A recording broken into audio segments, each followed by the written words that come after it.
Hello hi మచ్చా. మన Tollywood star హీరోల సినిమాలు వస్తున్నాయంటే చాలు, రిలీజ్కి ముందే ప్రొడ్యూసర్లు ఇచ్చే బిల్డప్లు, డైరెక్టర్లు ఓవర్ కాన్ఫిడెన్స్ చూసి ఈసారి గట్టిగా కొడుతున్నాం అనుకుంటాం.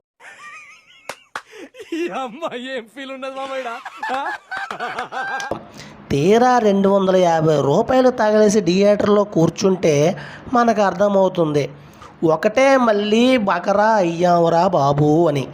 ఈరోజు మనం అలాంటి ఆణిముత్యాలైన 3 సినిమాల గురించి మాట్లాడుకుందాం. ఫస్ట్ వచ్చేసి ఎన్టీఆర్ వార్ 2 గురించి, సెకండ్ వచ్చేసి ఉస్తాద్ భగత్ సింగ్ గురించి, మరి ఇక 3వ సినిమా అందరికీ తెలిసిందే, రామ్ చరణ్ గారి గేమ్ చేంజర్ మూవీ గురించి. నాకు షాల్వా కప్పాల్సింది పోయి, నన్ను పొగడాల్సింది పోయి, నాకు అవార్డు ఏదైనా ఉంటే నాకు ఇవ్వాల్సింది పోయి, ఏంది మాటలు? ఈ ముగ్గురు మనకి థియేటర్లో వచ్చిన టార్చర్ ఏంటో ఒకసారి చూసుకుందాం. ఫస్ట్ నెంబర్ 1 వచ్చేసి మన యంగ్ టైగర్ ఎన్టీఆర్ గారి బాలీవుడ్ మాస్టర్ పీస్ గురించి. వార్ 2 యష్ రాజ్ ఫిలిం వాళ్ళు రితిక్ రోషన్ వర్సెస్ ఎన్టీఆర్ అనగానే మనోళ్ళు ఆంధ్ర తెలంగాణ సరిహద్దుల్లో కటౌట్లు పట్టుకొని మరీ రచ్చ రచ్చ చేస్తారనమాట. అయితే ఇక్కడ కట్ చేస్తే సినిమాలో మన తారక్ గారిని చూసి వార్ 2 కాదు, ఇది వార్ వింత లాజిక్ అని అర్థమైంది. ఏంటి మమ్మీ ఎవడీడు? డైరెక్టర్ అయాన్ ముఖర్జీ మన ఎన్టీఆర్ మాస్ పవర్ ఏంటో తెలియక అమీర్పేట లెవెల్ గ్రాఫిక్స్ పెట్టేసి కార్ రేసింగ్లు చేయించి మనోడికి ఒక్కటంటే ఒక్క పవర్ఫుల్ మాసు డైలాగు లేదు, సరిపోయే డాన్సులో లేవు అన్న స్కృతితో పాటు పోనీ రితిక్ రోషన్తో పోటాపోటీ పడుతారు అనుకుంటే ఎక్కడ కార్టూన్ నెట్వర్క్ పెట్టేసి ఆ ఎఫెక్ట్స్తో సరిపెట్టేశారు.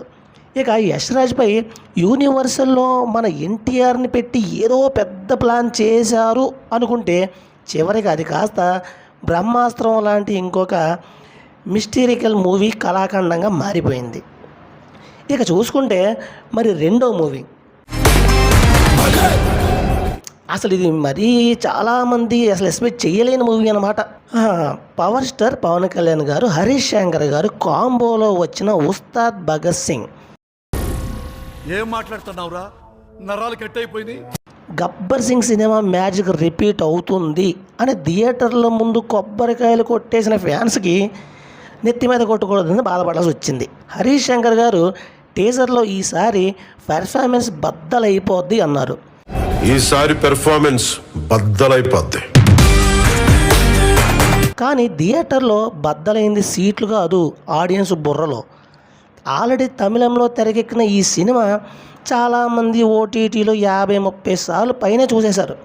దానికి మళ్ళీ కాస్త పొలిటికల్, కాస్త గాజు గ్లాసు డైలాగులు కనీసం పెట్టినా సరే కలిసి మనకి రీసర్వీస్ చేసేశారు. పవన్ కళ్యాణ్ ఫుల్ మీల్స్ పెట్టలేకపోయారు, కానీ పవన్ కళ్యాణ్ పవర్ఫుల్ మ్యానరిజం పర్వాలేదు, కానీ ఆ పాత చింతకాయ పచ్చళ్ళు రీమేక్ అదే కదా మనకి మైగ్రేన్ తెప్పించేలా ఉంటుంది. ఏమైంది హరీష్ శంకర్ అది అని అడిగితే, ఫ్యాన్స్కి ఏం కావాలో నాకు తెలుసు అని మళ్ళీ ఇంటర్వ్యూలో మైకు ముందు క్లాస్ పీకుతారు. అసలు ఏంటో అర్థం కాదు, ఏం చూపించాలని ఏం చూపించారో తెలియదు. ఇక 3వ కళాఖండం గురించి మాట్లాడదాం. మన గ్లోబల్ స్టార్ రామ్ చరణ్ నటించిన గేమ్ చేంజర్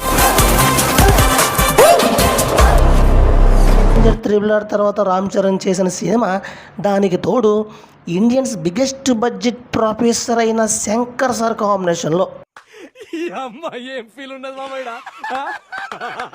సినిమా రిలీజ్కి ముందు గేమ్ చేంజర్ అన్నారు, తీరా థియేటర్కి వెళ్ళాక తెలిసింది అక్కడ చేంజ్ అయింది గేమ్ కాదు, మన మైండ్ సెట్ అని. ఏంటి మమ్మీ ఎవడీడు?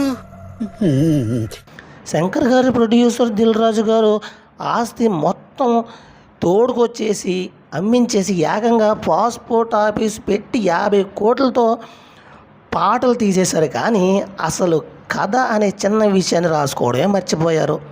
ఇక చరణ్ పాపం మొసలోడి పాత్రలో కూడా సివిల్ సర్వెంట్ క్యారెక్టర్లో ప్రాణం పెట్టి డాన్సులు చేసి యాక్టింగ్ చేసినా కానీ శంకర్ సార్ మాత్రం 1990లో నాటి పాత పొలిటికల్ కంటెంట్ తోటే తీసుకొచ్చి మన మీద వదిలేశారు. థియేటర్లో జనాలు సామి ఎప్పుడేస్తారా బ్రేకు అని తలలో పట్టుకున్నారు. రూపాయలు టికెట్ పోయినా బాధపడక్కర్లేదు, కానీ 250 కోట్లు స్కామ్ విజువల్ చూపించిన శంకర్ సాంకేతికకి దండం పెట్టాలరా దూత అనిపించింది. అసలు ఏదేమైనా కానీ ఎలా తీశారో అని బుర్రలు పట్టుకోవాల్సి వచ్చింది. ఫైనల్గా చెప్పొచ్చేది ఏంటంటే, రాజమౌళి అవ్వడానికి అందరికీ సాధ్యం కాదు బ్రో. ఎంత పెద్ద డైరెక్టర్ అయినా, హీరో అయినా కథ లేకుండా థియేటర్లోకి వస్తే జనాలు పక్కన పెట్టేస్తారు. మరి ఈ 3 సినిమాల్లో మిమ్మల్ని బాగా టార్చర్ పెట్టిన కళాఖండం ఏది? మీ గుండెను కోతకి కింద గురి చేసిన కామెంట్ సెక్షన్లో కామెంట్ చేయండి. ఈ వీడియో నచ్చితే ఒక లైక్ కొట్టండి, మీ ఫ్రెండ్స్కి షేర్ చేయండి, పక్కనే ఉన్న బెల్ ఐకాన్ కూడా నొక్కండి.